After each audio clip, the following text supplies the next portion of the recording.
नई शिक्षा नीति की आपको हम वीडियो 2 बना के दे चुके हैं। आज हम फिर से एक नई शिक्षा नीति की वीडियो लाए हैं। ये 2 मिनट की वीडियो होगी, इसमें आपके सारे पॉइंट एक ही मिनट में कवर हो जाएंगे और वो 2 वीडियो आप देख लेंगे तो आपके नई शिक्षा नीति से जितने भी क्वेश्चन आएंगे आप आराम से लगा सकते हैं। 29 जुलाई 2020 को नई शिक्षा नीति घोषित की गई थी, तो याद रखिएगा 29 जुलाई 2020 को नई शिक्षा नीति की घोषणा हुई थी।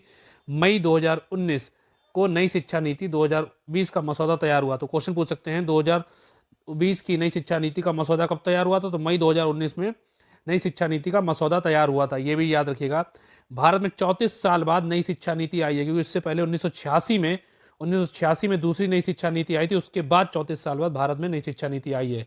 इससे पहले के 2 वीडियोस में हमसे ये सब बातें बता चुके हैं आपको। नई शिक्षा नीति है, उसके अध्यक्ष हैं डॉक्टर कस्तूरी रंगन। ये अध्यक्ष हैं, ये इसरो के पूर्व अध्यक्ष रह चुके हैं। तो डॉक्टर कस्तूरी रंगन जो है नई शिक्षा नीति के अध्यक्ष हैं। ये हर एग्जाम से पूछ सकते हैं आपसे, रेलवे, लेखपाल, सब जगह। सीटेट और यूपी टेट के लिए तो ये इंपॉर्टेंट है ही। ये इंदिरा गांधी के टाइम में सबसे पहली बार 1968 में नई शिक्षा नीति आई थी, इंदिरा गांधी जी के समय में। और इसका सुझाव कोठारी आयोग ने दिया था। किसने दिया था? कोठारी आयोग ने। पहली शिक्षा नीति 1968 का सुझाव कोठारी आयोग ने दिया था। उसके बाद दूसरी शिक्षा नीति जो आई थी वो राजीव गांधी के समय में आई थी। दूसरी शिक्षा नीति 1986 में आई थी, राजीव गांधी के समय में आई थी।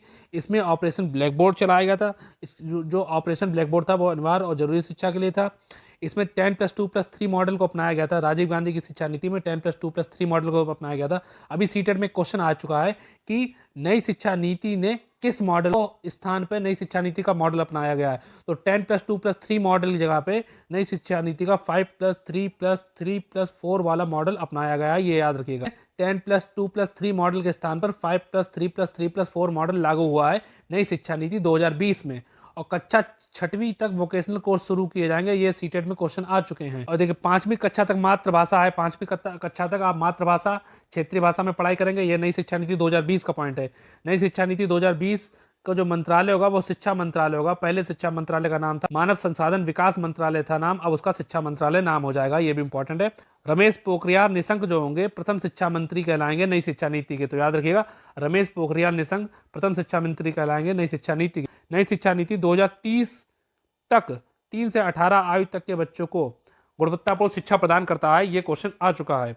स्नातक डिग्री की अवधि 4 साल कर दी जाएगी। स्नातक आपकी 4 साल की हो जाएगी। 2030 तक स्कूली शिक्षा में GER के साथ माध्यमिक स्तर पर फॉर ऑल का लक्ष्य रखा गया है। नई शिक्षा नीति लागू करने वाला पहला राज्य है हिमाचल प्रदेश और दूसरा राज्य है मध्य प्रदेश। हम इस वीडियो में भी बता चुके हैं, इस वीडियो में बता रहे हैं। हिमाचल प्रदेश पहला राज्य, दूसरा राज्य मध्य प्रदेश है। यह स्वतंत्र भारत की तीसरी शिक्षा नीति होगी। इससे पहले आपकी 2 शिक्षा नीति आ चुकी हैं। तो आप वीडियो लाइक कीजिए, शेयर कीजिए और अगर आप नए हैं तो सब्सक्राइब कीजिए हमारे चैनल को इसी तरह के और वीडियो पाने के लिए। आपने इस वीडियो को अपना समय दिया, थैंक यू वेरी मच। जय हिंद, जय भारत, वंदे मातरम।